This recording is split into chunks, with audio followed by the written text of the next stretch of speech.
Welcome to the Cincy Postcast. I'm Kim Wallace, and before we get into today's episode, I want to tell you about our friends over at Streetside Brewery. Look, if you have never listened to the postcast, hey, hi, welcome.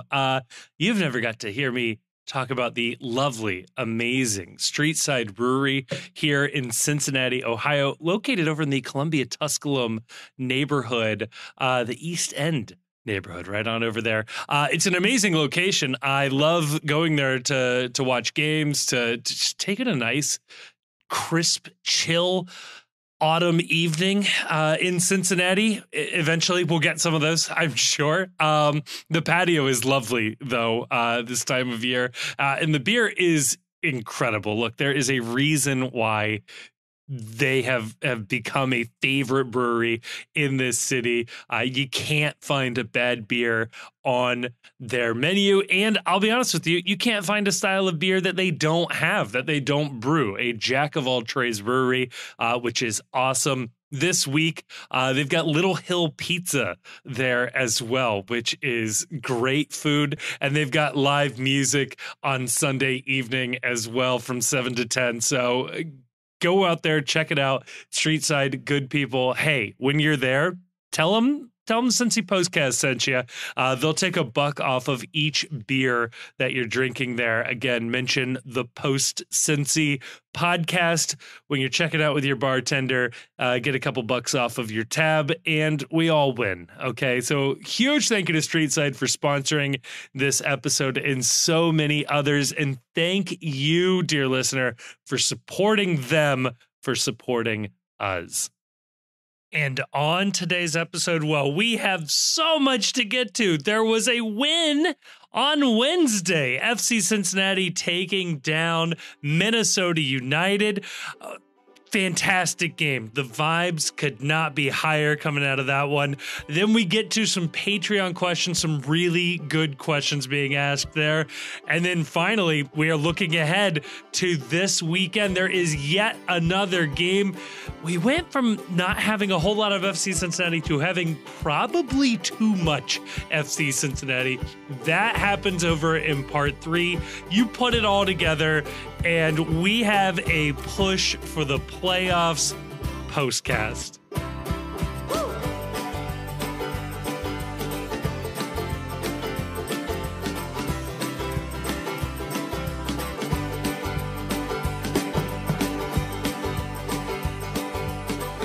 And joining me to talk about all of that and more, I've got two gentlemen here that are just in the thick of a 3-match week. That's how I always view them. I know it's just like 2 matches a week, but it's a 3-match week. We're joined by the Chief. We're joined by Grayson. Chief, how's my math? You were dropping the Steiner math on us before. How's the math here? Well, now you're bringing me back to, did you ever participate in the bodybuilding.com thread where it was 2 people arguing how many days there were in a week? I'm very familiar with this. And how many workouts you could get in over the course of over a 3-day week. Yeah. No, you put me into a puzzle right there immediately with the 3-match week. And it's like, well, yes and no. But yes, no, that makes sense, but it's nonsensical. I'm great. You know why? Because after it seemed like an endless amount of no FC Cincinnati soccer, now we're teetering on too much FC Cincinnati soccer. We're not there, but we're there. And that's a great feeling to have after this team not being around and an international break. And this is good. We're good. Vibes are good. Thursday vibes are quality. When you have a Wednesday game, but it's on Central Time, oof, it does feel like you're springing forward again. A little bit. Like it's like, I'm so tired. I love the Central Time kickoff because, like, with soccer, you know that you're limited to a 2-hour window for the match, which means you can kick off at 8. You're still done by 10, but you get so much of your night back that you can go, you can have dinner, you can get your errands run, you can clean the kitchen, you can do whatever it is you need to do, get yourself situated, sit down and watch the game. And you're still, if you're one of those people that wants to be in bed by 10:30 or 11, you're still in bed by 10:30 or 11. I think we should embrace the 8 o'clock kickoff for road games. I never want 8 o'clock kickoffs at home. I want the 8 o'clock road kickoff schedule. I love this. This is great. The 8:30 time and even later is great for an away day because I feel like I get so much more value out of my MLS season pass money. You know, if like you get the opportunity to watch the MLS 360, or maybe you watch a 7:30 game and you get to bounce around a little bit and then it leads right on into the game that you're actually wanting to watch. I feel like you get a lot more because otherwise, if it's the 7:30 kickoff, usually by the end, I'm just too either emotionally drained from whatever the FC just put me through, or I don't really want to stay up till 11:30 watching the Vancouver Whitecaps. So I much prefer this way, I will say. It's nice when they win. When you win an 8 o'clock or an 8:30 kickoff, that's great. When you lose when you lose the later kickoff, it really does make it difficult to go to bed angry. So you're trying to avoid that. You ask how the schedule finds me in this week. I do have a bone to pick with the MLSsoccer.com, Major League Soccer.com. Okay. And the schedule makers in New York, who just the most incompetently run league in the world. We've talked about this before. The latest bout of incompetence with MLS is not this midweek match that is kicking off in Central Time. It is the fact that we're in a 3-match week, 3 matches in a short amount of time, and we did not get the home match on Oktoberfest weekend. That's nonsense. I need Jeff Birding.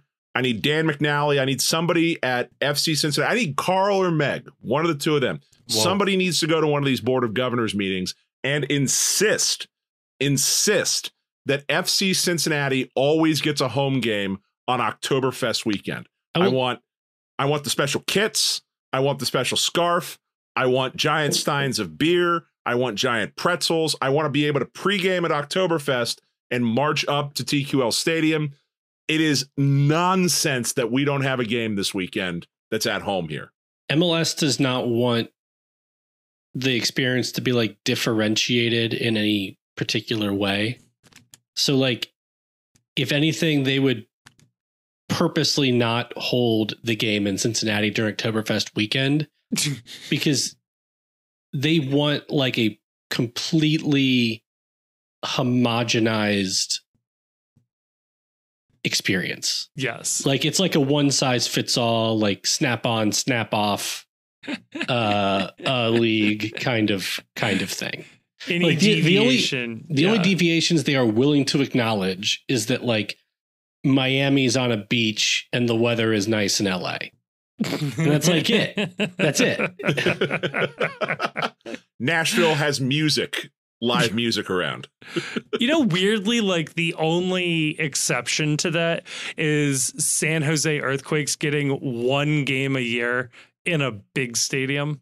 I don't know why, like, that's like the one exception to all of the bullshit that MLS does is, hey, you know, the worst run team, the objectively worst team over the last like 10 years.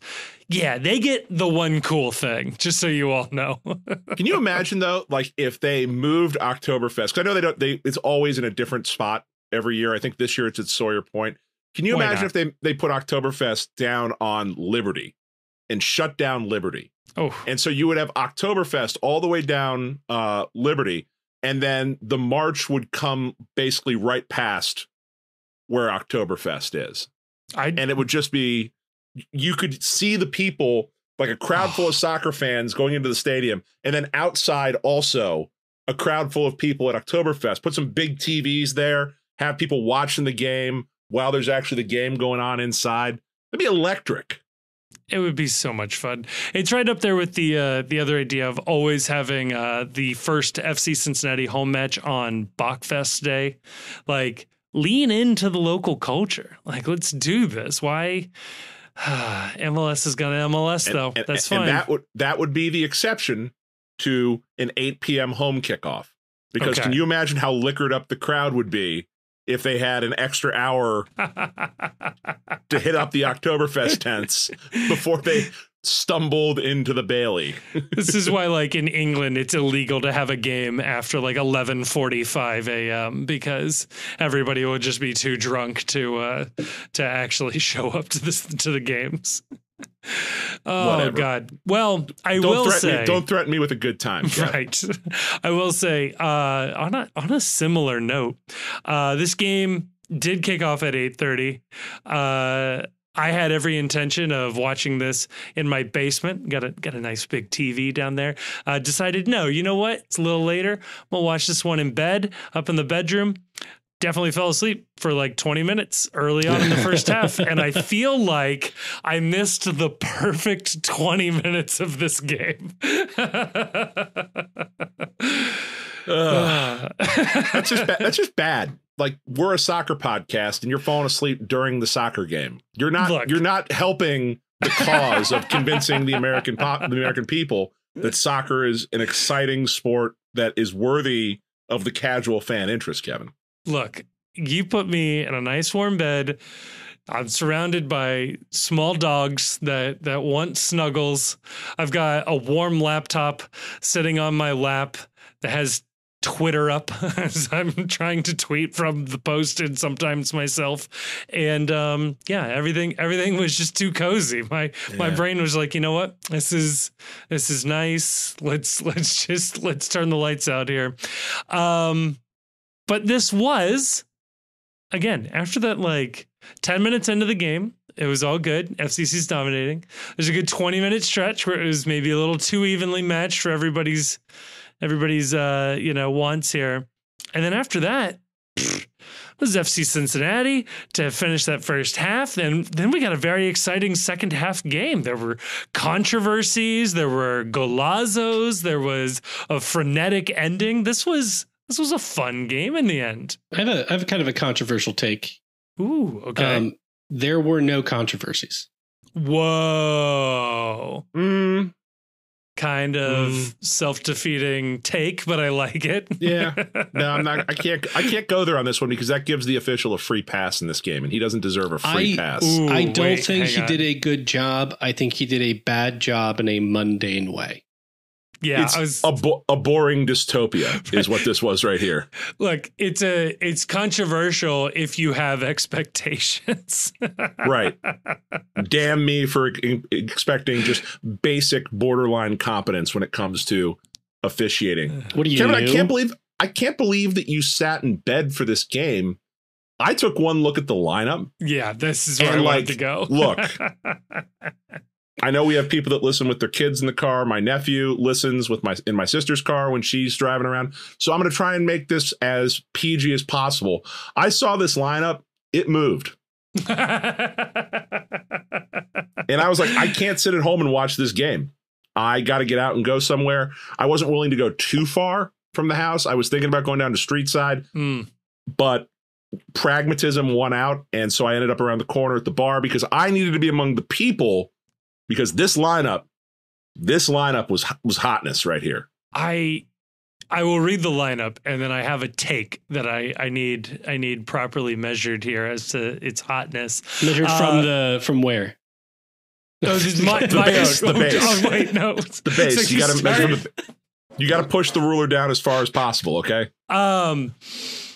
Roman Celentano in goal, Ian Murphy, Miles Robinson, Cheeto Awazium from left to right as your center backs, Luca Orishano as your left wing back, DeAndre Yedlin as your right wing back, Buka and Waboto as your defensive midfielders, Acosta with Kubo and Kelsey ahead of him and sometimes around him as your attacking trio.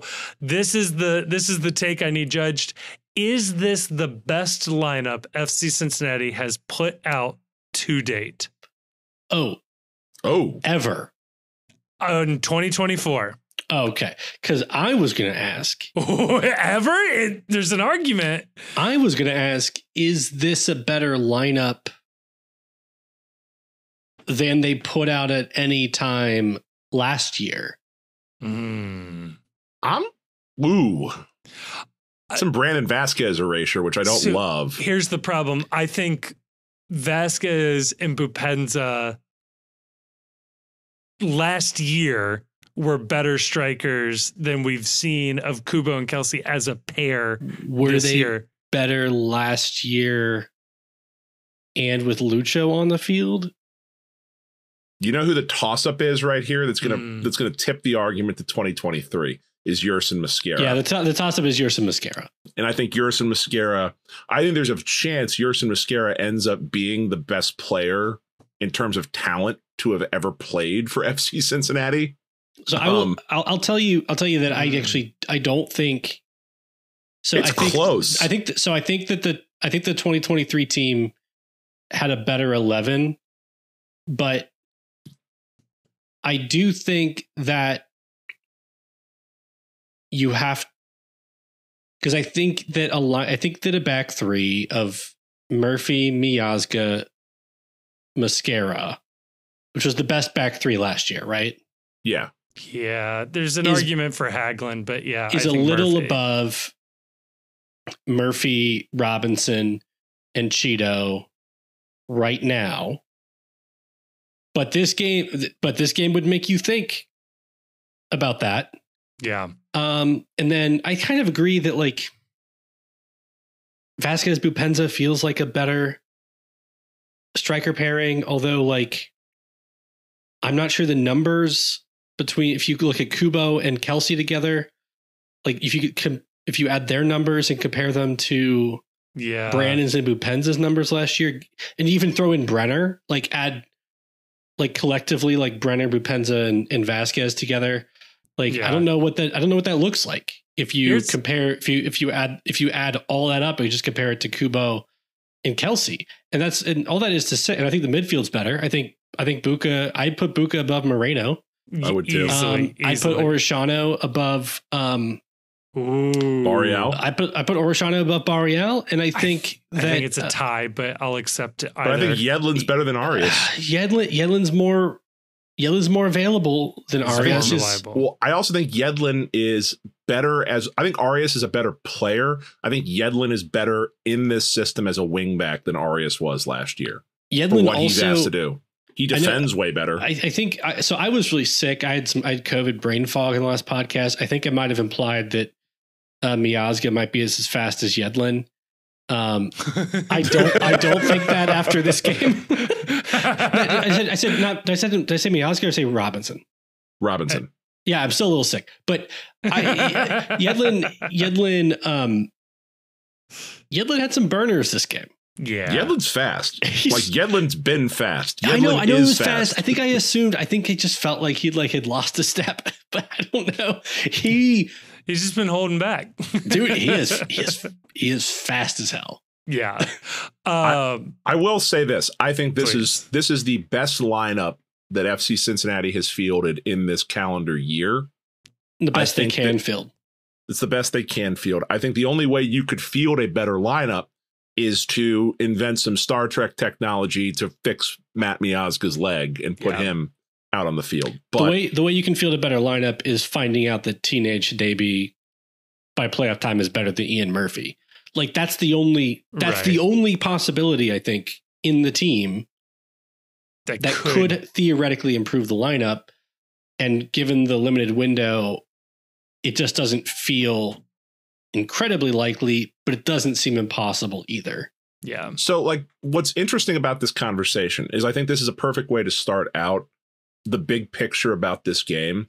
Because for me, the big picture about this game was what we had talked about over the layoff after Leagues Cup, after the window closed, and really in the last couple of podcasts was this idea that the stretch run of this season, you know, Shield is probably out of reach, although Miami is making it a little more. They left the door a little open, but you know, it's out of reach at this point. Probably open for the Galaxy. I don't think it's open for us. For us. if somebody's going to catch them, yeah. But like this team is probably going to finish with the number 3 spot, could finish with the number 2 spot in the East. The real point of this stretch run was to figure out what this team's identity was, what their optimal lineup was, what their optimal deployment was. And this lineup right here is the answer to that question. Yeah. This formation this lineup. And I think where it's the most obvious is that I think that this game, this lineup, this puts to bed the idea of playing Orishano inverted. Mm-hmm. I don't think it works for this team. He's best out there on the left-hand side playing as a true wingback. Who the striker pairing is. Oh, that's answered. That's answered. It's answered. It's Kelsey and it's Kubo. I've been saying this for a while. Chief, you're very right here. But that's the answer. And the back line, yeah, maybe we'll see Teenage Hidabi and he might end up being better than Ian Murphy or being someone that you put in situationally in place of Ian Murphy. But this lineup right here, that was why I was so excited, because this is a lineup that was a plausible answer to that question. And in fact, the way they performed and the manner in which they performed, I would say answered that question as this is what needs to be run out every week going forward. There may be some rotation this week because of the short match schedule, the condensed schedule, but this is it. This is what you ride with. You're going to win or you're going to lose with these guys. And I think you're going to do a lot more winning than losing with this lineup. And I like Miles in the center of the back three. I was going to ask about that. I had been like thinking that it would be Cheeto in the center. He feels the most like a Matt Miazga 1-for-1 replacement. So but I thought Robinson. So we'd always heard like Robinson is an elite one-on-one defender. And I feel like we really saw that last night.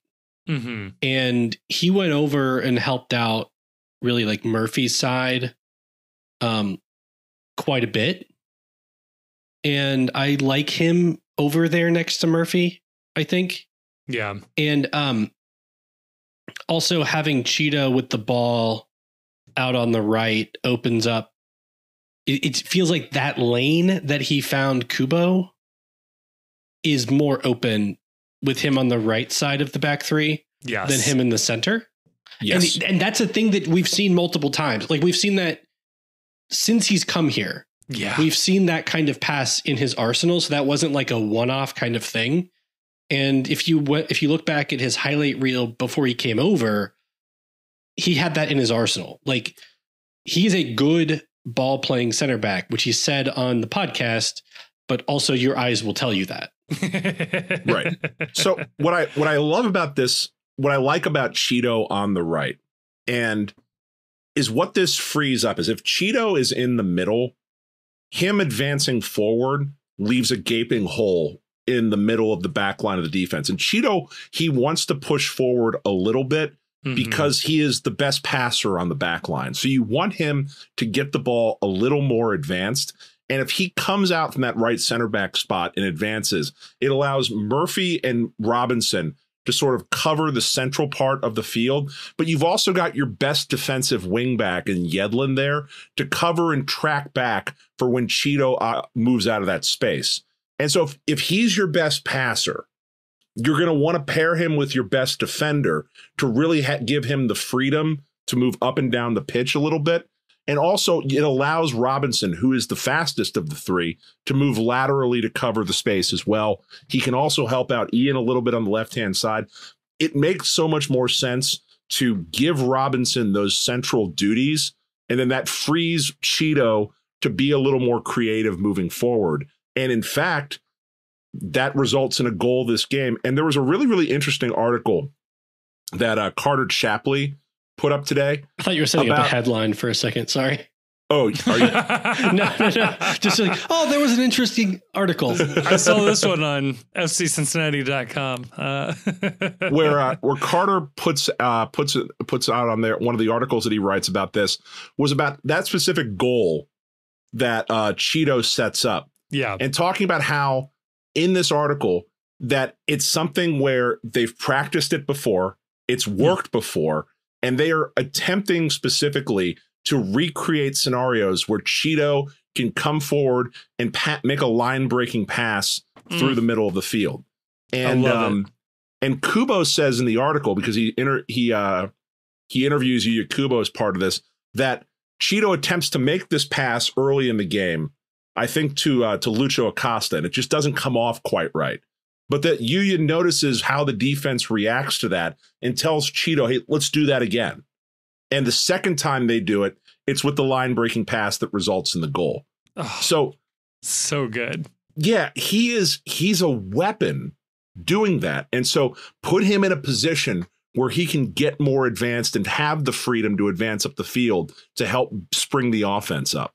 It's really funny. It's very similar to last year's setup on the back line, but then it was Mosquera on the left side, given that freedom to move forward.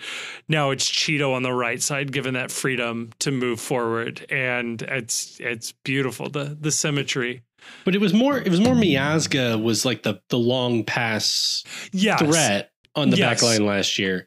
But in terms of the freedom to push forward, Mosquera was occasionally dribbling into the box. Right. Yeah. His runs were so fun. They were fun, but the equally fun part was when it didn't work and watching him just truck back holding the B button and somehow still beat people back to the spot in order to defend.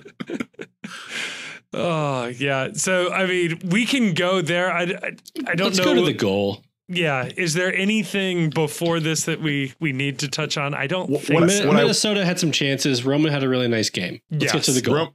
Roman had some really nice saves. It's nice to see that the turf is bad other places too, and not just in Cincinnati, because that almost cost us a goal. Yedlin bit it hard on the turf and led to a 3-on-1 hockey style break that ended with the worst take I have ever seen in a 3-on-1 rush. I would be furious. The Looney Bin is furious, I'm sure, on their episode over this today. Yes. So on the goal, I mean, we've pretty well described it already, but Cheeto is exactly one pace over the midfield line, the halfway line, and just a perfect bouncing ball onto an on-rushing Yuya Kubo. Hits it first time, goes far post on Dane St. Clair. It is awesome. It is just so well done. And yeah, if this is something that we're going to see more of, the rest of the league is screwed. And something I put up there, and we'll touch on it again in the second goal, which happens just a couple of minutes later. But in a game that in general, Lucho Acosta was quieter than you'd want the reigning MVP to be, Kubo looked like a difference maker and a match winner and a guy who could take over a match. And it's been a while since he's been given the free reign of being an attacking piece that has that positional flexibility up there. He's filled in literally everywhere else. And yeah, I'd like to think that he has earned that. And maybe, just maybe, we find somebody else to be the utility guy. Maybe that's Corey Baird if somebody needs some rest, because I think Kubo up top is that difference maker that we've wanted and needed. Dare I say, the DP striker that we've had at home the whole time. So. Yeah. And that goal is Kubo's 10th of the season. A milestone Grayson's been keeping an eye on. But I have been keeping on this milestone, not just because 2 digits looks better than 1. This is arguably the first division season in his career that he scored 10 goals in the league. I was going to say, I like arguing with what should be an objective fact. So not all comps. Okay, but in the league. In the league. That seems measurable. What throws it yeah. So what makes it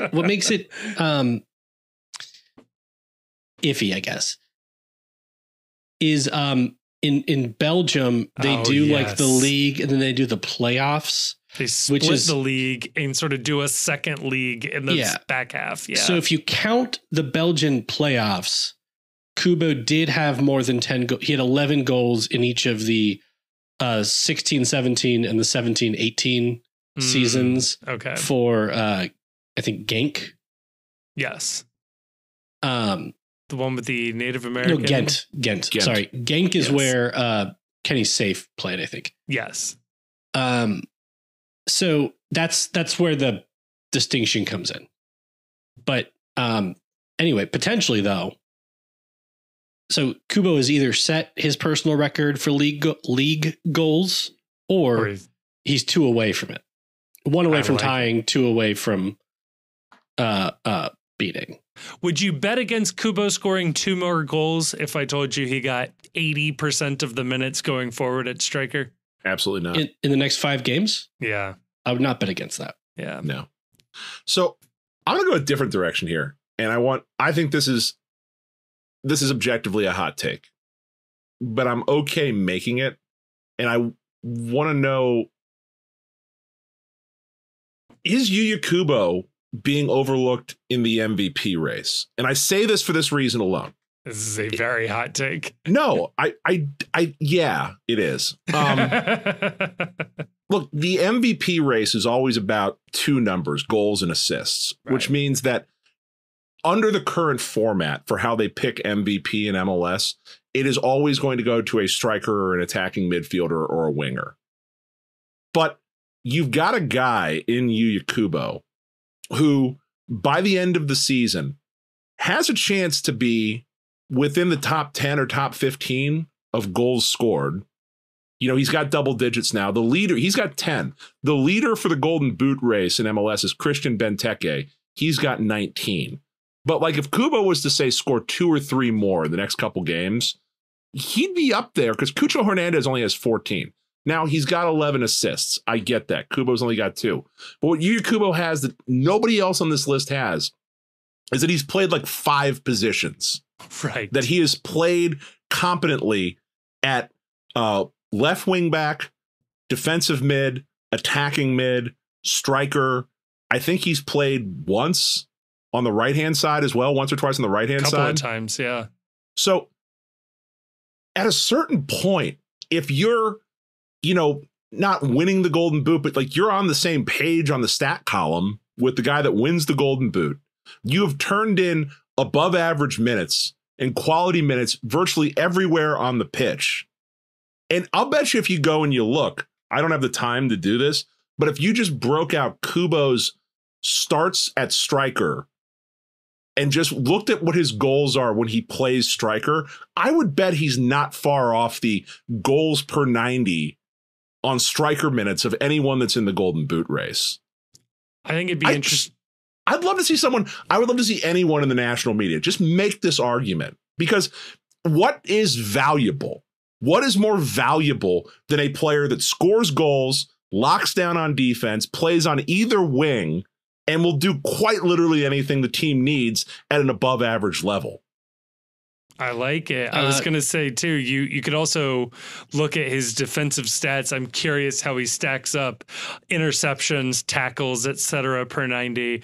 He's got to be doing pretty good. So some players that Kubo has more goals than Sebastian Driussi, Hani Mukhtar. Heard of him. Carles Hill, Leo Campana, Thiago Almada, Christian Ramirez, Alan Pulido, Raul Rui Diaz. Wow. Bernadeschi, Ty Baribo, Vrioni, Ura, Sam Surridge. Oh, that's rough. Paintsill, Duncan McGuire, Ryan Gauld. He's tied with Diego Rossi and Hugo Kuipers too. Yeah, wow. He has as many goals as Ricky Puig, and I understand. Yes, Ricky Puig creates a lot. Has like 50 assists or whatever. Yeah. But you know what Ricky Puig doesn't do? Play right wing back. Right. Play or defense, left wing back, or defensive mid, or attacking mid. He has the same number of goals as Georgi Mihailovic, Hugo Kuipers, and Diego Rossi. So those 3 designated players, he has as many goals as. Damn. And exponentially more minutes played, actually hustling and playing defense than any of those players. That is incredible. And he'll often play forward and defender in the same game. Right. He has so much flexibility in the same game that he frees up, or at least changes who you can make available off the bench. You know what he is? He's so on Soccer Wise a couple weeks ago, or maybe last week, they did like a most like underrated team. Okay. And they mostly like steered clear of like top tier teams and used guys off of teams farther down the rankings. But like Kubo is probably like the most underrated player in the league. Yeah. Let me give you my and most misunderstood, because people think he's like a dirty player or like a flopper or something. Blows my he's mind. None of that. He's a dirty. He does the dirty work, but like, I just think people don't expect like an Asian player to be how he is, and so he gets called differently. Can I give you my ultimate, like, final argument, my closing argument for why Yuya Kubo is the MVP, should be considered for the MVP of this league? Well, I'm the already second convinced, so I'm excited to see. Yeah. The second goal is the closing argument. was an incredible.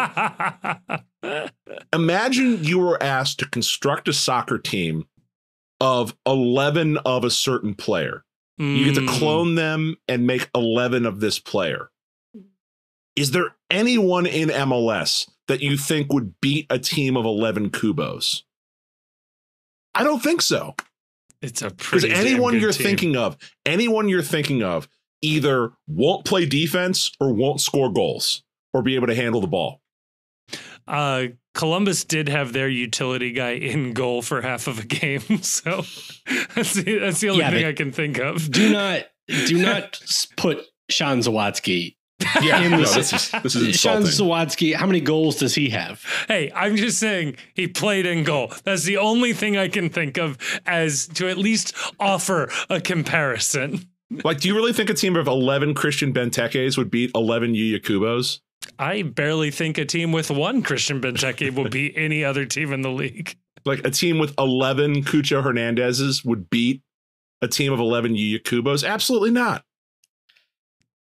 I don't think so. Who's the midfielder for Charlotte? The Yearwood, was it? Or Westwood? Ashley Westwood. He seemed pretty versatile. I think he's probably pretty good. To be clear, I don't want the answer to not be Yuya Kubo. I'm just now engaging in the thought exercise. I'm thinking like, who around I spent all day thinking about this at work instead of working. Like, I looked at like the top stars in this league. I'm like, nope, not him. Who around the league has like a athletic, creative 8? Right. No one that I would take over Yuya Kubo. That's for damn sure. What, a team of 11 Yuya Kubos or a team of 11 Weston McKennies? I'll tell you right now. I'll take Kubo. At least it's a thought, though. Yeah, let's see it. Let's see it play. Somebody do that on FIFA. I'm firm on this take. Carter, if you're listening, I need you to write the article, The Case for Yuya Kubo as MVP. That's the kind of content I need on the website. Run a team. There's got to be a video game you can do this on. Yeah. Run a team of 11 Yuya Kubos against 11 players from another team. That's not going to work because the video game ain't rating Yuya Kubo properly. That's true because they're not yet. Because they're all, so that does lead us nicely, though, to the second goal. Moments before halftime, this comes off of a long ball from, I believe it's Ian Murphy. I'll admit the video I have here is a hint blurry. It definitely looks like it's coming from the left center back position to an on-rushing Yuya Kubo and Luca Orishano, but it's Yuya Kubo who puts just a deft little behind the back, cross the body, back heel.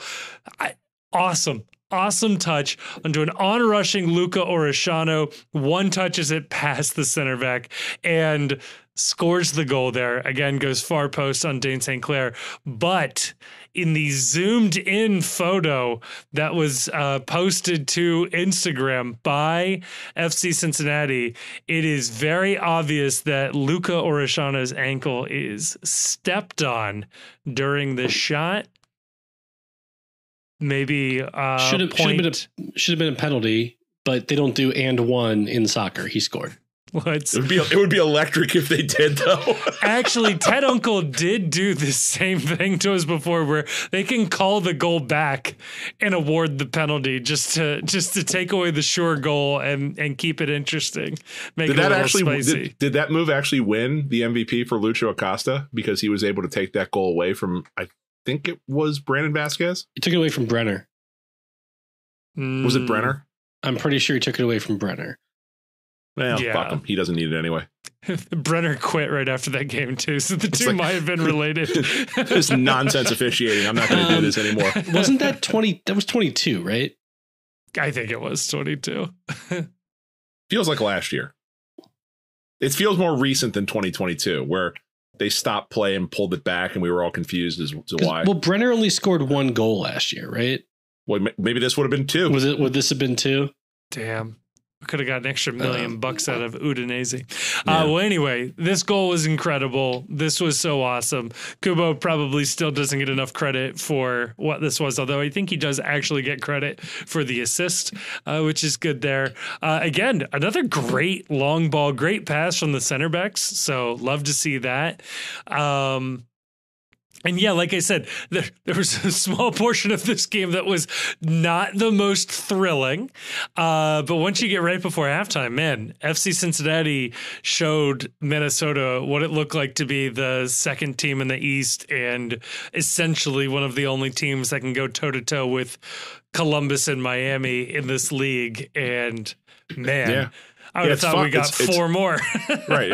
It's fun. They showed them what the second team looked like in the East, and then the third team decided they were going to show up in the second half. Hey, we got everybody on the board. It was fun, right? Right. Yeah, it took FC Cincinnati a little bit to grow into this game.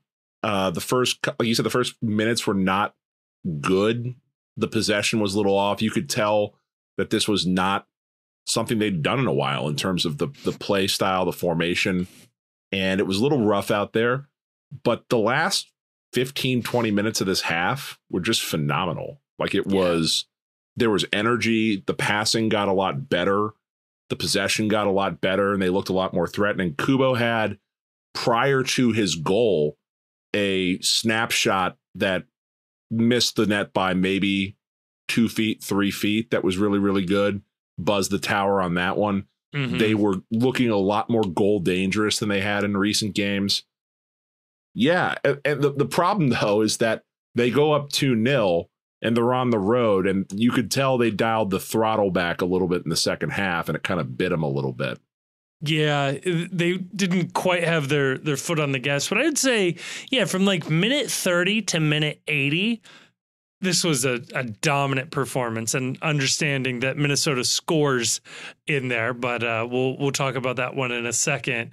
But in general, like this was a team that I have complete confidence in the playoffs. If this is the starting lineup and what they'll produce, so we should probably get to it. Minnesota's goal, which happens in the 54th minute in this one. It is a penalty.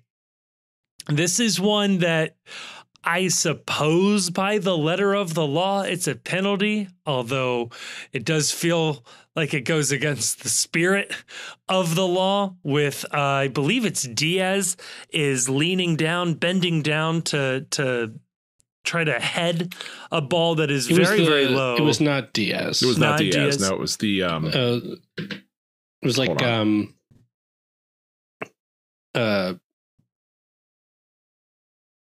Yaboya? Song Bin. Oh, okay. He leans down for this one, and Orishano does not see him. Admittedly, Orishano is leaning back a hint.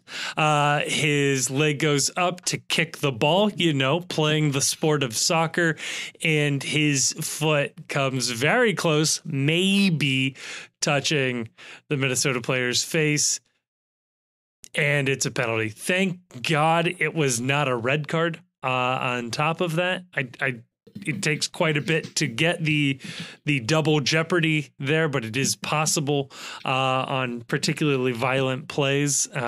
Thankfully, this did not count as that.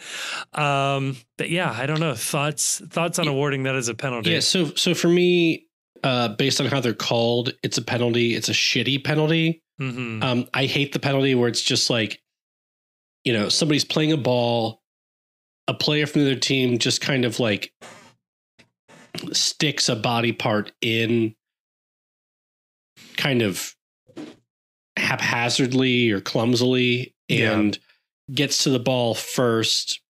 That body part gets hit and that's a penalty. I mean, it's not like it's not like goal dangerous play in any kind of way.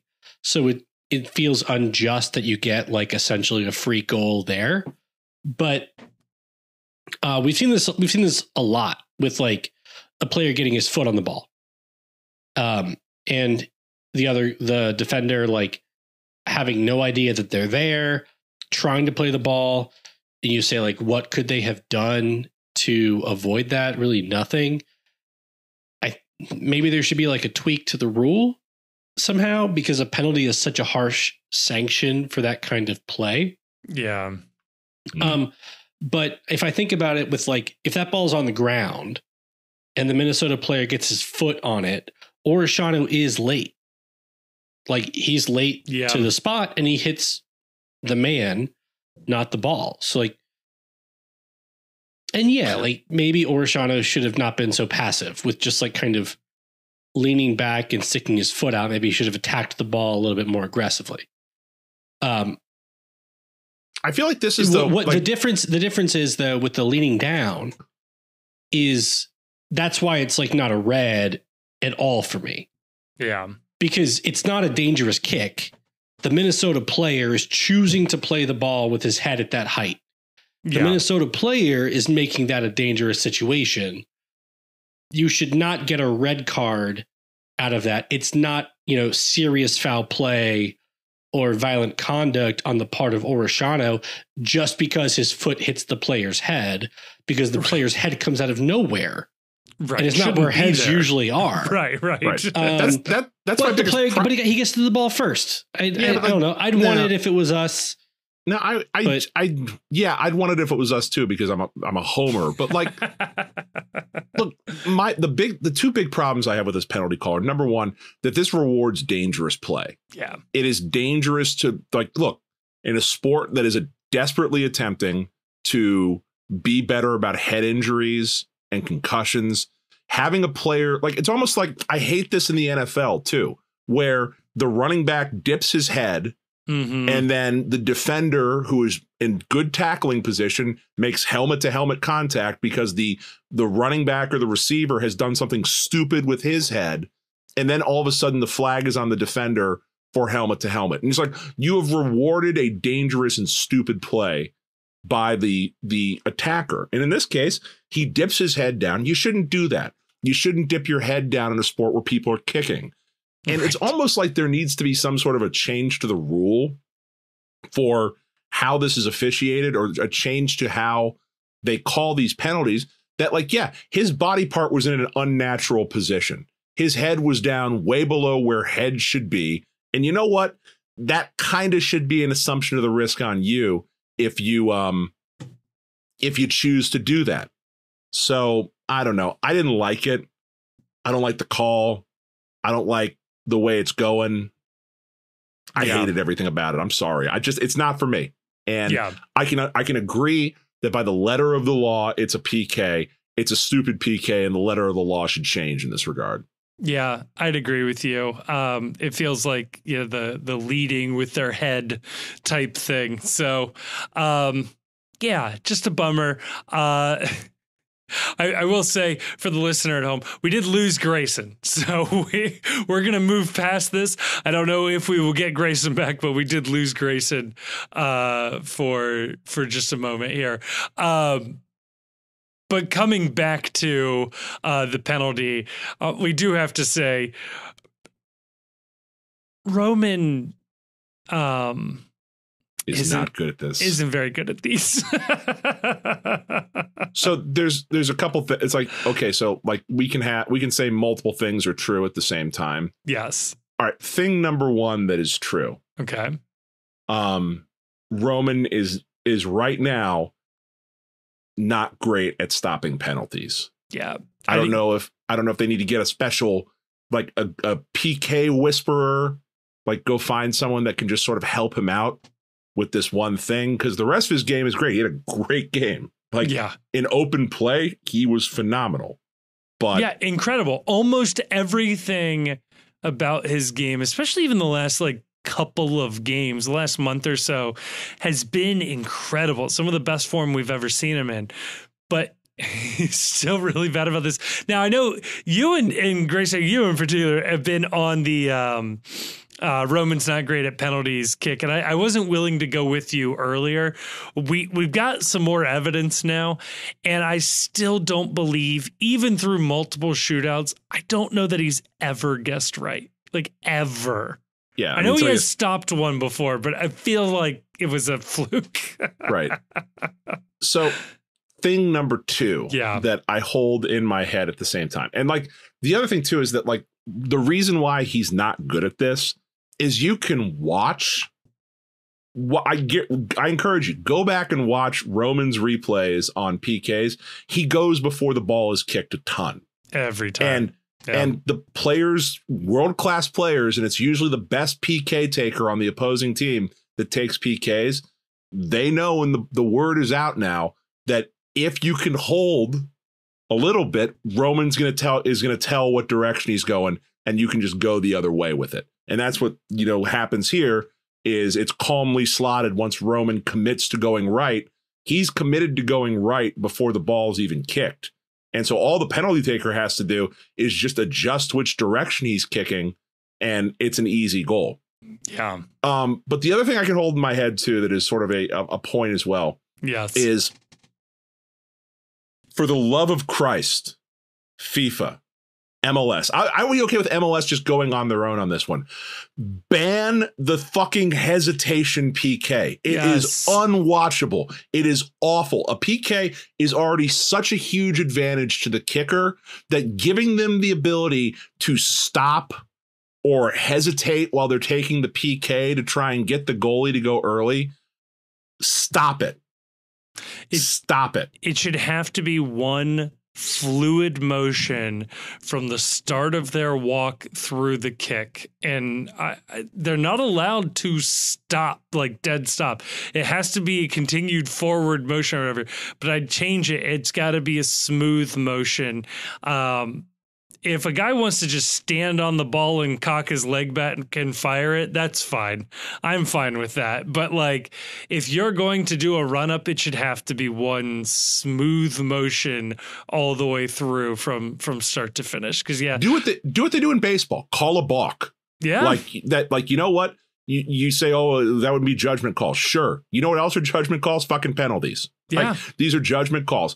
If the referee believes that you are making an unsporting attempt to stop your motion, the referee should be able to call a balk or call a nope, PK's off. You don't get to do that. So I'm pretty sure, I've not read the actual statute on this, so please correct me if I'm wrong, but I'm pretty sure it is against the rules of soccer to, when the ball is up in the air, to pretend to be on the other team and like say, I got it.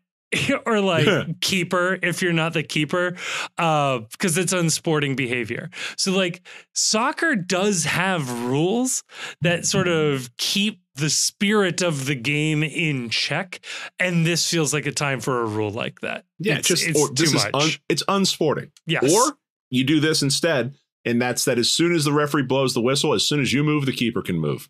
Yeah. And if he wants to charge and cut the angle down while you're doing all your histrionics, that's on you. You know what that would encourage? People standing over the ball and taking a kick. Yeah. which is slightly more, what it probably should just be. Yeah, super frustrating. So I will, you have my pledge on the postcast here. I will be upset if an FC Cincinnati player starts to do stupid hesitation stuff like this. I will be mad about that, and I will not just limit my hatred, my anger towards other teams on this. It's nonsense. It's unsporting. It's ungentlemanly. It's unbecoming of a professional athlete. It sure is. Chief, after this goal, though, I thought FC Cincinnati still did a good job to keep the game in check. Of course, only having a 1-goal lead on the road is a little more iffy than you'd like a 2-goal lead. I will point out that going into this, FC Cincinnati, you could get some positive points from Vegas on being a dog. Yeah, a little bit, just a little bit. Short, midweek game on the road, Western Conference. You can kind of see it. But yeah, to come out there and hold their own, I thought they did well. Some really good shots. Yeah, they had to hold on a little bit at the end. They brought in Timu Pukki, who I've hated since he played at Norwich. Just the man looks like his head weighs 50 pounds. I don't understand it. And he came on and he was very dangerous at the end of this match. He took one shot that probably should have been better defended that went off the corner of the woodwork and had Roman beaten from here to Sunday. But you know what? I think Noonan made this point after the match was over. They're fighting for a playoff spot. They were going to throw everything they had at FC Cincinnati. And on the road, you've got to survive that last barrage from the home team 99% of the time in this league. Yeah. They did. Yeah. Sergio Santos almost had a breakaway goal and then it just went away very quickly. But once again, a Pat Noonan team with a lead, particularly on the road, getting the ball late in the game, not going to the corner, not seeing out the game, charging. This is, look, it's a bit like, I don't know, another Cincinnati team pinning their ears back and going for the sack instead of just playing prevent and keeping it nice and easy and all in front of them. I don't know. Maybe if they would have been a little more aggressive, we would have had a better Monday in this town. Just throwing that out there. Good match, good win. Happy for the team. Yeah. I don't know what else to say about this game. Like this is yet another game. They went on the road. They took care of business midweek, short rest. They now are, I think, 1 win away from tying or setting the MLS record for most road victories. It's pretty sweet. In the post shootout era, I think. Pretty sweet considering we've got basically only road games left on the schedule. We got a good chance of catching that record. So. What do you make of teenage Hadavi not featuring into either one of these two matches since he's been acquired? Interesting, a little bit. It is interesting. It does make me think. So obviously we all saw, former designated player center back. He plays internationally for Zimbabwe, had a very good season where he was a regular starter in Turkey for a team fighting relegation. I think on paper, you'd say that guy is probably better than Ian Murphy, but there are a couple of factors coming in here. One, he's not necessarily game shape. He was international with Zimbabwe not too long ago, but he hadn't been playing week in and week out. So there is probably some measure of him getting back up to speed. I also think, too, that there's a lot to be said for consistency and just running out that same backline over and over again. That Ian Murphy is probably got the connections. If you play the FIFA Ultimate Team, he's got a nice thick bright green line between him and Orishano and Robinson and Buka. And I don't think you drop in Hadabi there unless you have to. I think he ends up becoming a break glass in case of stomach flu ripping through the team camp again type signing. I don't think he is there to to be a starter. Maybe he shines so much in training that you can't say no at some point, but I don't think we'll see him starting for sure unless somebody is hurt or somebody is getting rested. I suspect though we see him against Nashville. And we can talk about that a little bit later. I think he subs in against Nashville just to get a couple of minutes, even if it is in like the 90th minute. Right, I think like they give him some moments. I don't disagree with that. Good match. Yeah. Good win. Vibes. Pretty Vibes good. back on. Vibes back on. You know, it's there's only 5 matches to play, and you want this team rounding into form. I like this lineup. Put it in ink. I like this lineup. Yeah. This is the starting lineup. This is the best version of FC Cincinnati going forward, so long as everybody is healthy and available. This is as good as this team is. What's nice too is that maybe outside of Buko and Wobodo, you pretty clearly see the 1B option, or the 2 option underneath every single one of these guys. So it's nice to have that laid out nice and neat and clean. And to be clear, the second option for every single player is you, Kubo. So there you go. There you go. Chief, you said we got 5 matches left by the time most people are listening to this. One of those matches will be tomorrow. Oh, shit. Yeah, I forgot about that. We will touch on the Nashville game in part 3. In part 2, we have a couple of Patreon questions, some bills to pay. So we'll touch on some Patreon questions. Maybe we get a Grayson back along the way. We'll see. Who knows? It's a Thursday night recording. Nobody knows what's going to happen. All bets are off. So TBD on that front, but let's go answer some Patreon questions. Hey, this is Grayson. Sorry to drop off, everybody. I had a I don't know, make up an excuse that fits your expectations, and then assume that justified me dropping out really fast. But I did want to address one thing. It was the quote unquote handball that many Minnesota fans, I guess, and then I guess the Minnesota United FC Twitter admin was calling for, although it was weird that they didn't show the ball touching anybody's arm, and they showed a picture that happened after where the Minnesota players are already raising their hands up, asking for a handball, which means it must have happened before the picture was taken. I don't know what they were trying to do. Well, actually, that's not true. I have a thought about what they were trying to do. As you know, Major League Soccer is a single entity league, which means that the admin of each team is captured media. So what they're doing is they are putting out something that is approved by the league to put out, right? And so let's back up a second. So if you're a person of a certain age and you were a very intelligent young adult or young teenager or middle schooler, you probably spent a lot of time watching conspiracy videos on YouTube around like 2008, 2009. And those videos tended to be very long, very well produced. And they focused on things like, for example, like, does jet fuel melt steel beams, right? Or let's talk about the Kennedy assassination.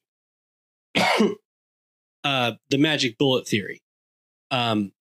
does the bullet bend this way? Or is it possible for a person to fire that many shots in that period of time and hit the target?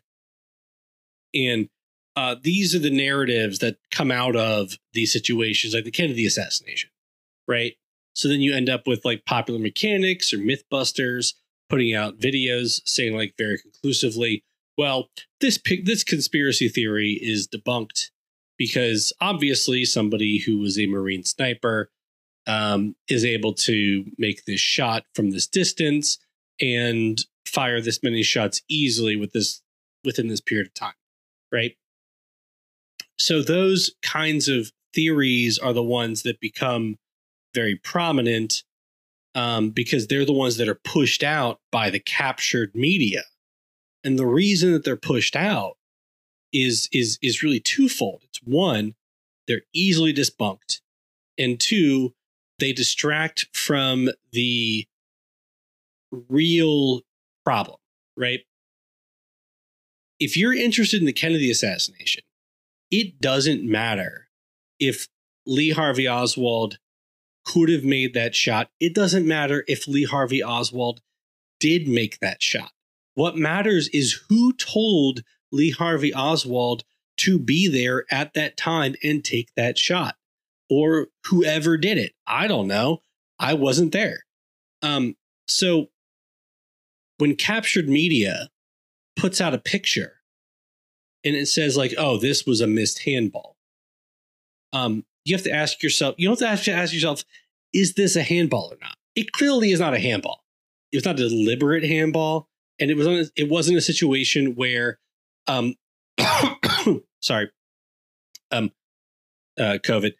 It wasn't a situation where Dado Valenzuela's hand made his body unnaturally bigger. There is no argument under the laws of the game that was a handball, right? And so once you understand that it's clearly not a handball, you wonder, why did Minnesota United's admin put that out? They put it out not because they think it's a handball. They know it's not a handball. They want people to think it's a handball or to argue it's a handball so that they can make people who think MLS refs are bad look like cranks, right? The question isn't, was that a handball? It wasn't. The real question is, are MLS refs generally very bad? They are. They are bad, not because that was a missed handball call. It wasn't. They are mad because of the things that the Minnesota United Twitter admin doesn't want you to think about. Okay? MLS teams tweeting about missed calls serves the same purpose as putting Alan Dulles on the Warren Commission, right? The person responsible for the problem is also there, like, trying to figure out what the problem is. Okay. So anyway, it wasn't a handball. FC Cincinnati clearly and fairly won that game. And that's that. Thank you. Love you. Before we head on over to that next part of the episode, I do want to tell you about our friends over at Cincy Shirts, our dear, dear friends here at the Postcast. Believe it or not, our very first sponsor from way, way back when. And guess what? Not only are they good friends of ours, not only have they been doing FC Cincinnati gear from USL year one, but these guys are also doing Postcast merch. That is right. We have designs up on the website right now. Search Cincy Postcast. You can find our gear on Cincy Shirts. There's also links in the description of this show. But if you don't like our stuff, and you know what, if you don't tell me about it, but that's fine. Okay, you can buy anything else off of the Cincy Shirts website or in store using promo code ThePostCincy. All one word, all caps. That will knock 10% off of your entire order.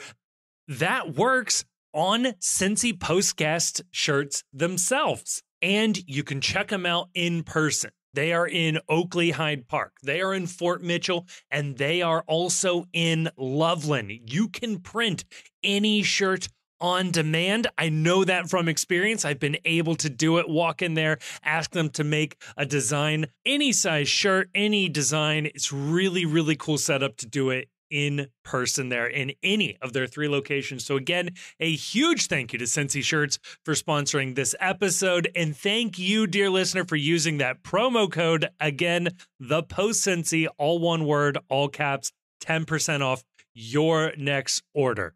All right, back to the episode. All right, we are back. Chief, we've got some Patreon questions. We get these questions. Get this from Patreon. Who knew? You can support us. You too can support us. We ask for a mere $2 a month. I understand that is probably too expensive for what you get. There's in no way do you ever possibly get your money's worth out of this. Like, that's disabuse yourself of that notion. Be unburdened by the knowledge that this is in any way worth your money. It is a charity that you're donating to. Not legally, of course. It is a for-profit business that you're donating your money to. The other thing, too, is if you become a Patreon member, it will encourage us to keep doing this. So if you want to vote with your wallet to tell the Postcast to go away, just, there's an avenue to do it, which is to give us $2 and then to stop giving us $2. And then to turn your $2 away and say, you know what? You've lost a listener.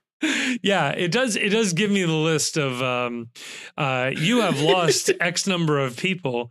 It makes you very sad, doesn't it? I'm very disappointed to say, since we launched the Patreon, we have not lost a subscriber. Well, shit, somebody's going to do it now just because. I feel like they have to. I have asked multiple people to stop paying us money when they've asked us questions. So, but one of the very few benefits you do get for giving us $2 is you get to ask us a question. So there's a post on the Patreon. It says September questions. If you gave us $2 during the month of September, ask a question there. And that is where we are getting these. So I will start with this one, Chief. Dylan Douglas asks, how are you?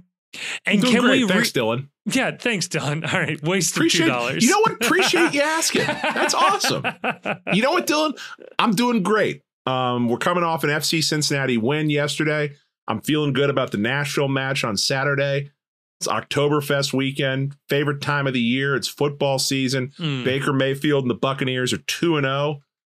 Feeling good about the game against Denver this weekend. Personal life on the job front. Let's see what happens in November. TBD. Feeling good, looking good. This is great.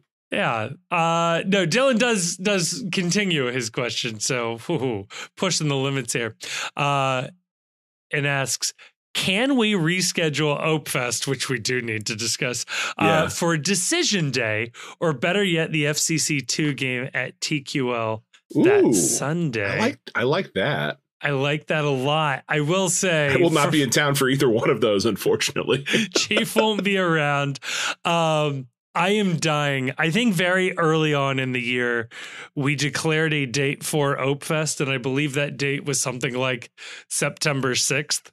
No, I think it was the Montreal Impact game that was on Labor Day weekend is the date we declared, and then just kind of forgot. Everybody forgot. I mean, to be clear, many people did not forget. The people who could have helped make it a thing forgot that it was a thing. Yeah.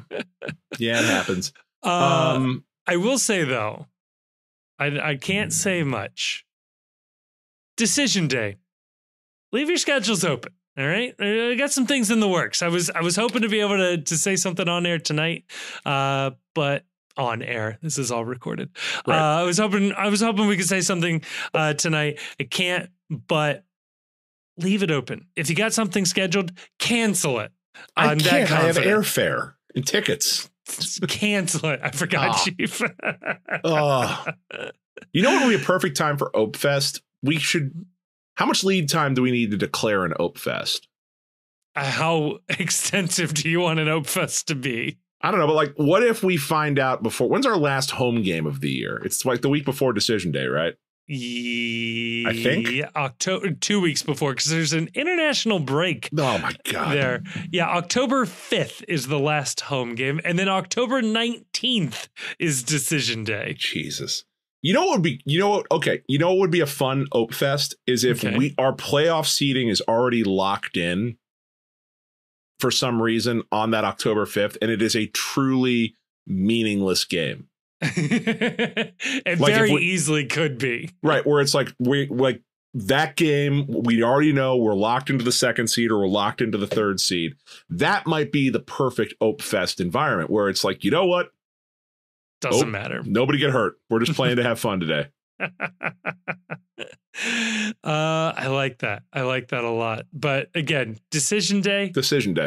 Get a couple hours before Decision Day. Maybe don't make plans. Don't make plans at the moment for where you're going to watch it. Just, things are in the works. I could appear by phone, right? Yeah, we can make that happen. All right. All right. Next question. Tim Sears. Boy, what are they talking about? What could possibly be in the works right now? There is literally no idea. No idea. Tim Sears asks just a very simple question here. What is the best pizza in Cincinnati? Ooh. Chief? Anyone that chooses to sponsor us is the answer to this question. DMs are open for anyone that owns pizza or pizzerias in the tri-state area. I one time DM'd Donato's Pizza, and they responded and said, "We don't use Twitter." You could be the designated pizza of the post Cincy. Designated pizza was always Jonah's dream. You know what? It's still a great dream. The dream is still alive. I will shill for any pizza that decides they want to sponsor our podcast. That is true. If you don't have a sponsor, yes. If I don't have a sponsor. See, the problem is I break this into two categories here. There's good pizza and there's shitty pizza. Ooh, okay. Where it's like, I'm going to order a pizza. Where am I ordering it from? And so you got your list of places that'll deliver. Mm-hmm. I'm going to give a super hot take, and I'm going to say Domino's. Like, Domino's is just great, drunk, crappy pizza. There's something about it. Of the big chains, I agree. Of the big chains, yeah. Yeah. Like, it hits different. La Rosa's only if you do the deep dish. Mm-hmm. The deep dish is way better. It's not frozen, the dough, as far as I know. Best local pizza, I'm partial to Trophy, the place in Evendale, and they've also got one in Factory 52 up in Norwood. Yeah. So I'm probably gonna say Trophy Pizza is my favorite pizza locally.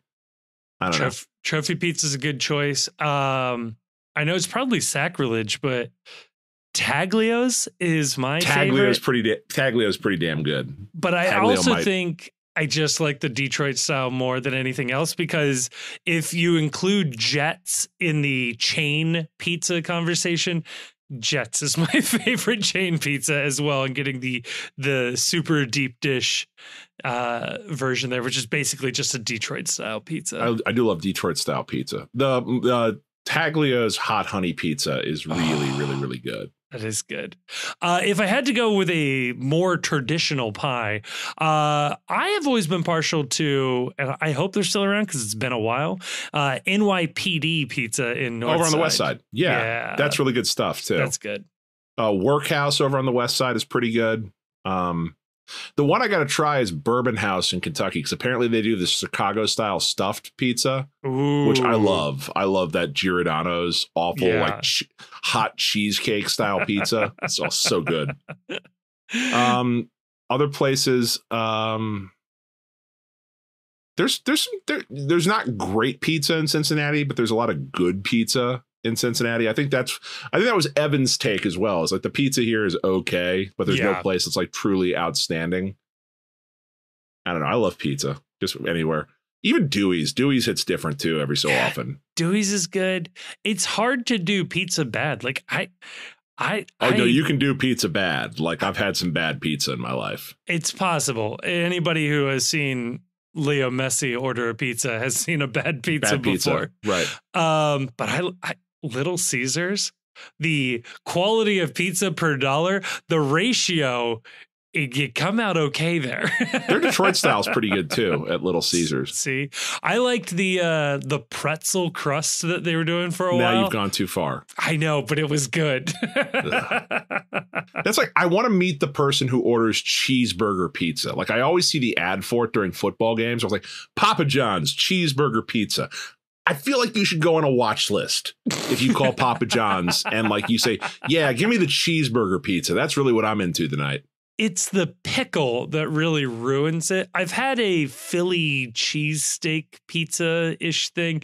That was fine because it's like pizza ingredients on a pizza. It makes a lot of sense. It's like peppers and onions and beef. Like, yeah, those are all pizza things. Pickles, mustard. No, it's not good. Oh, very underrated pizza spot. The Newport Pizza Company in Newport, Kentucky. Big fan of that. Love the Newport Pizza Company as well. That is a post favorite because they have a Cincinnati chili pizza there that's pretty perfectly good. I think Jonah spent all of his Ope t-shirt money taking us out to dinner there one time from the original Ope shirt. Man, it was that and Cold Stone Creamery. That was a fun date. It was fun. Early days, really early days of the Post, when the Post was still an idea, I think, at that point. Or was a one of a couple of brands in the Super Content League. Never forget. Never forget. People don't forget that. Chief, I've got one more for you. This feels very personal, so I'm glad you're here to answer this one. This one comes from a gentleman you might know, Nick Keevy, who asks, how can Chief and I make our pregame ritual, quote unquote, Cincy style? Chief, how about you explain what your pregame ritual is first? So when we played, I forget who it was, because who did we play before Columbus? Is that Montreal? Yes. All right. So when we played Montreal, Keevy and I, Nick Keevy, Knight of the Bailey, just great dude. Yes. Plays musical instruments I can't pronounce. But we were at Northern Row, and he bought shots of Malort and said, we got to do these. And I was like, oh, somebody puts a shot in front of me, I'm going to do a shot, especially if I had a few beers already. Not a great move on my part. But so we took shots of Malort, and they ended up winning the game. So fast forward to Hell is Real. And I didn't think we had a chance in hell of getting points out of that game. So as the march was about to leave, I was like, you know what? Let's see if we can run this back. So I ordered a couple of shots of Malort, and I took one out to Kivy, and I was like, do this with me. It's a thing now. And so we did shots of Malort, and they ended up drawing the match. It was great. All right. Last night, I'm at a local watering hole, RP McMurphy's over in Oakley. I go up there with a buddy who said, hey, you want to watch the FC game together? I was like, yep, saw the lineup. I'm excited. Let's get out here and let's do this in public. And who did I run into watching the match there independently? But Nick Keevy. Wow. So I said, this is now a thing. So I got the bartender over. I got Emma over, and I was like, hey, couple of shots of Malort. It's a thing. So I found Kivy. We ripped some shots of Malort, and they won again. So this is 3 matches in a row where pregame we've done shots of Malort, and FC Cincinnati has not lost. So on one hand, I want to reject Keevy's question and say, you can't mess with this. You've got to keep going with this for as long as it'll work. But on the other hand, I really like the idea of making it Cincy style. And I have a couple of ideas for you. Shoot. So one of them would obviously be a Cincinnati chili chaser in another shot glass. That feels obvious. But I have another one in the same style, though. You need oyster crackers, and you need to make like the hot sauce bomb where you pop a little hole in the oyster cracker and put the hot sauce in there. Just a couple of drops of the Malort in an oyster cracker. Feels Cincy style. Shot of Malort, shot of chili, and shot of hot sauce. Oh, I love that. I love that Or a lot. Shot of Malort, cheese coney, shot of hot sauce. Yeah. Just like a bite of cheese coney. Or cheese coney, Malort, chase with the hot sauce. Or what is the it's like the margarita shot, right? Where you Well, there's the stunt man where it's the right. where it's the shot of tequila, you snort the salt and then squirt the lime in your eye. Right. Which really is just like an alien was studying human drinking culture and then just got it all wrong when they showed up. Like it was playing telephone to figure out like how you do a shot of tequila. Like no. Trust me, it's this right here. You've done this all wrong. Yeah. It could. I know nothing about making liquor or booze. Okay. Malort tastes like fermented socks. It's an acquired taste. I don't mind the taste. Not for the faint of heart. Yes. No. Could you do a Cincinnati style chili liqueur? Like, is there something that you could do that would make like a liqueur that tastes like chili, like Cincinnati style chili? I think we both know the one gentleman in this city who would be willing to try it. Yes, we do. It's me.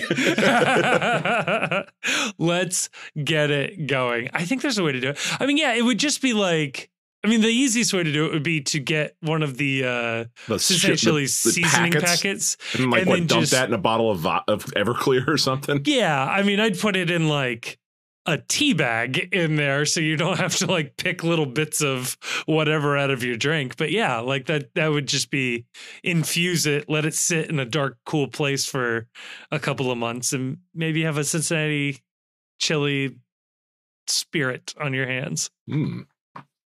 There's probably different base spirits you could start with, but yeah. Grayson is going to be mad that he missed this, but like these are the types of things we're going to have to start thinking about if Sundance relocates to Cincinnati. Is what can we do to expand the culinary offerings and the spirit offerings and the different things to really hyper localize and like radicalize the Hollywood crowd into everything Cincinnati. I like that a lot.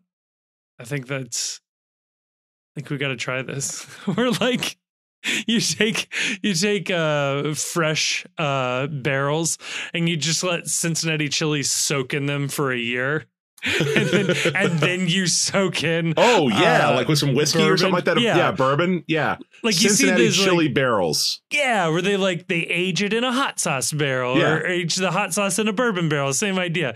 Age the spirit in a Cincinnati chili barrel. And the spirit is aged in one of those metal tubs that they serve the chili out of at the chili parlors. It's actually just from a carafe and a steam tray. It's just. I will pregame at any location that offers the Kivy and Chief special, which is a shot of Malort and a cheese coney. Like that would be. Damn. We might have to sneak a Coney crave case into right. Get on that Northern Row. We can make this happen. Let's make this happen. Chief, I think that's going to do it for the Patreon questions for today. But if you, dear listener, were inspired by what you heard or felt like, hey, those weren't good questions, I could ask a better question. Hey, give us a couple of bucks and prove it, okay? That's my challenge to you. We're going to move over to part 3 where there is a game. There's a match tomorrow. Oh, Chief, we got to do this. Okay, let's talk about the match against Nashville and let's end this episode. So, see you over there.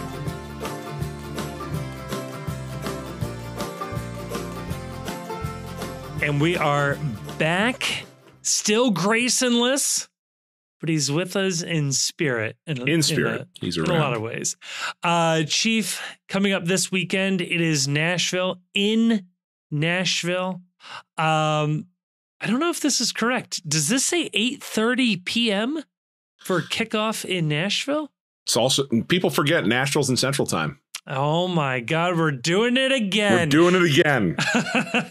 can't keep doing this to us. I did forget Nashville was in Central Time. There you go. So bring it on. Nashville is not the Nashville that we have known the last couple of years. Nashville is not good. They're currently in 12th place. They have 32 points, which in true MLS fashion means they are 1 point out of the playoffs. Just perfectly MLS right there. Just like everything about that is awesome. They are 6 points out of avoiding the play-in game, which is incredibly attainable at this point. However, they have a negative 15 goal differential. They've scored 29 goals on the season. For reference, FC Cincinnati's anemic offense has scored 50. So that gives you some sense. Now, I will say, in true Nashville fashion, they have only given up 44 goals. FC Cincinnati has given up 37 goals, just to give you some sense of what's happening there.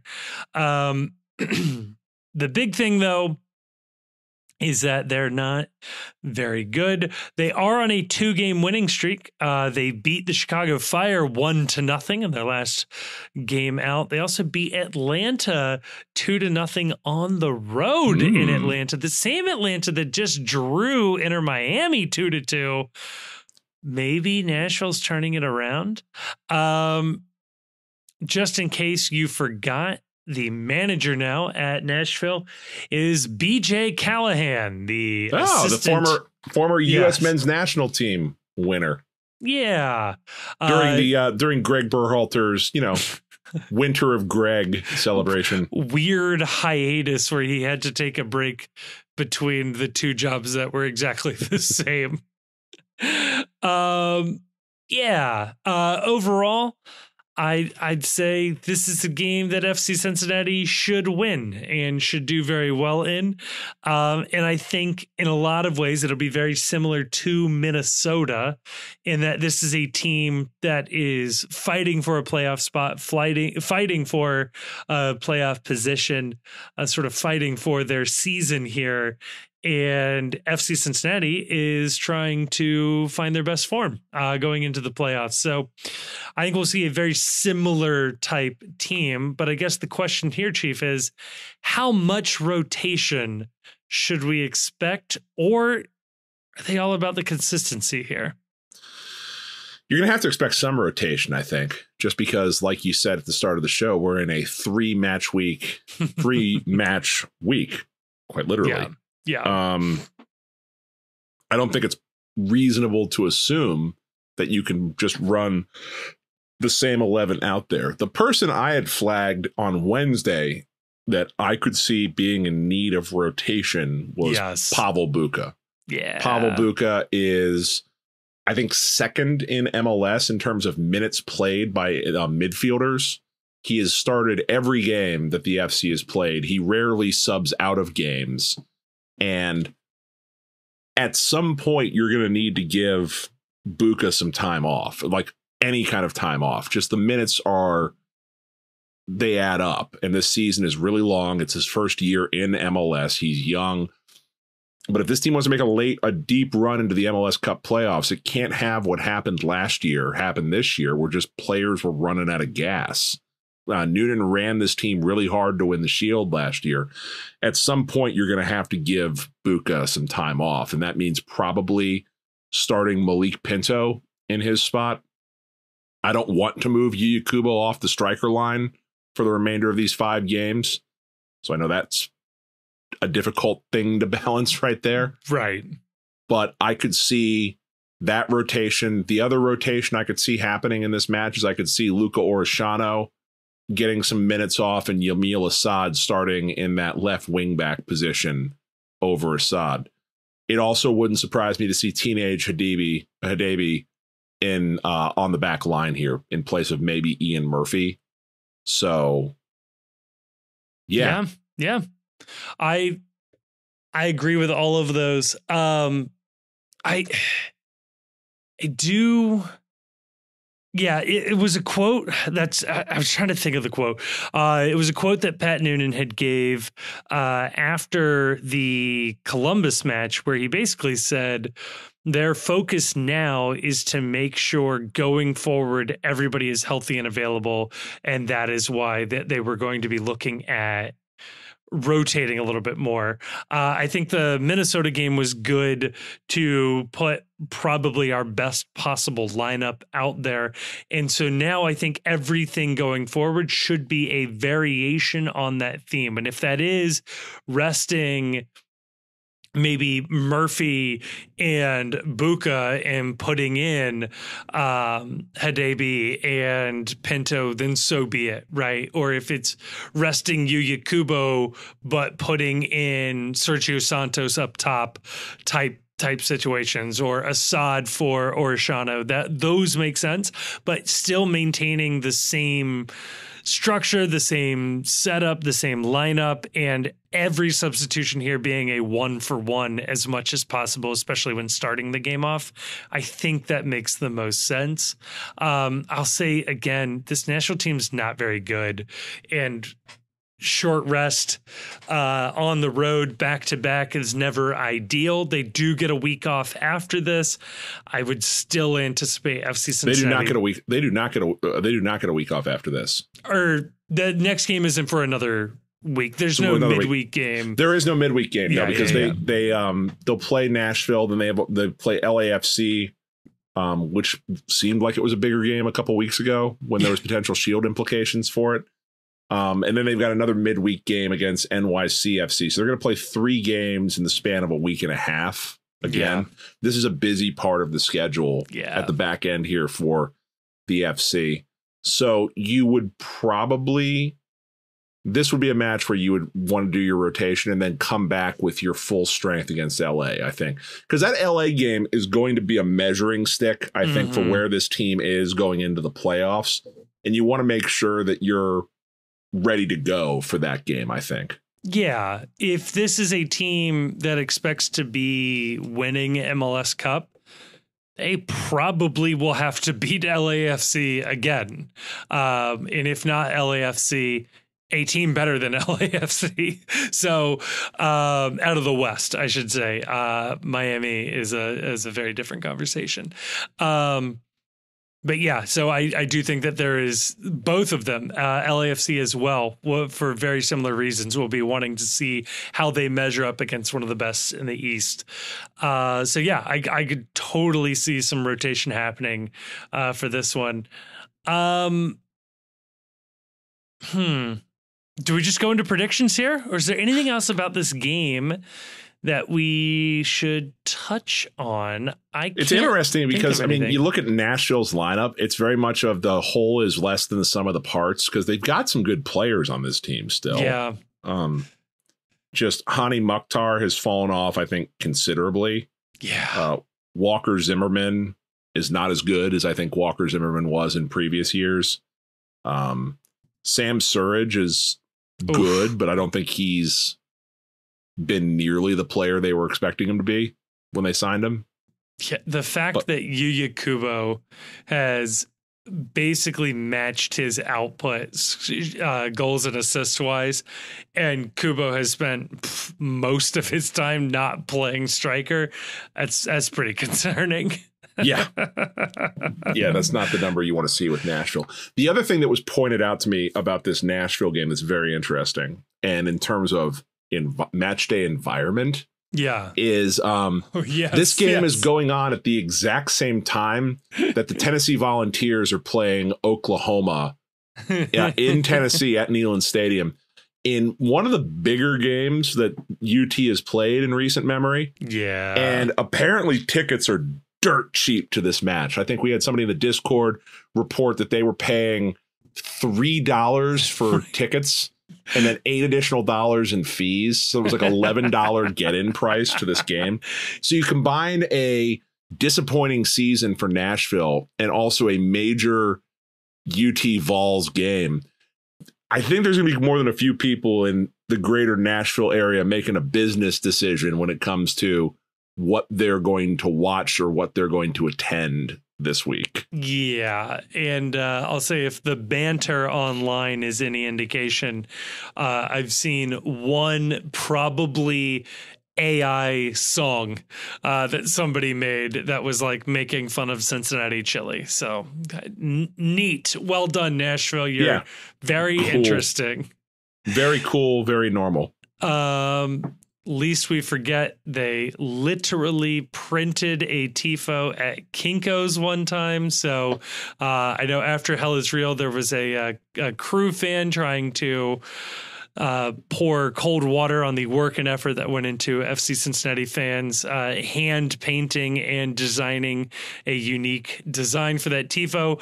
Nashville fans literally went to the printers and printed it out on plastic sheets, which I should tell you, according to the pirate code of supporters, as a no-go. You can't do that. No-go zone right there. No-go zone. Can't do it. Don't like it. Don't love it. I guess we predict. Let's predict this. With that in mind, Chief, how is this one going to end? I'm going to run it back. 2-1 FC Cincinnati. 2-1 FC Cincinnati. You know who else said 2-1 FC Cincinnati? Whomst. I don't know how to pronounce this, so I'm going to do my best here. Sed, or S-E-D. Sed is me on Twitter, tweeted 2-1 to FCC. Said, you're the winner of our predictions from Twitter before the Minnesota game. I'm sending a tweet out. If you interact with that tweet, we can figure out what you've won. To be clear, I sent the post out that said, predict the final scoring. You can be a winner. And I had no intention. You are a winner. It just, there was a no winner. Prize. A winner is you. So you would ideally win a prize. I never promised a prize. However, I'm more than happy to make this a negotiation. So if there is something that you wanted to win and it's realistic for me to get that to you, you will have won that. But yeah, I will do a similar post against Nashville. And again, if you win, I'm happy to negotiate what you win. I really liked, it's a shame, like, this doesn't matter anymore. But Wait, Don't Tell Me used to give out the award with Carl, their PA announcer's voice on your home answering machine. I really loved that as a prize. I don't know if anybody would actually want it, but like, we could record a personal message to the winner. There's no one that has a home answering machine any longer. Not a home answering machine, but we could record like a personal message if you want to like talk shit in your fantasy football league or something. And we don't matter, but I'll read any script within reason that you put in front of me. So maybe that's a prize. I don't know. We'll figure something out. So you say 2-1. I say 1-0. Because it's Nashville and things never go right against Nashville for us. So I'll say FC Cincinnati wins 1-0, which is fine. I'll take a victory. We should point out Grayson is predicting a 3-1 FC victory. He did note that before he unceremoniously dropped off the show. Oh, okay. Perfect. Okay. So, well, there we go. Yeah, a little shorter, but, you know, we're not giving people as much time to get through this episode. I know some people take a day or two to fully listen, so we're deleting a day off. But, hey, look at the bright side. You're one day closer to an FC Cincinnati match than if we would have released on a Thursday. That's a win, I think, right there. Absolutely. Plus, the slightly later kickoff on Saturday, you got just a little more time to squeeze in the rest of the episode. A little more time. We love that. Love that for us. Kevin, do the people need anything further from us this evening? No, they probably got too much as it is. Yeah, that's probably right. In that case, then go fuck yourself, San Diego.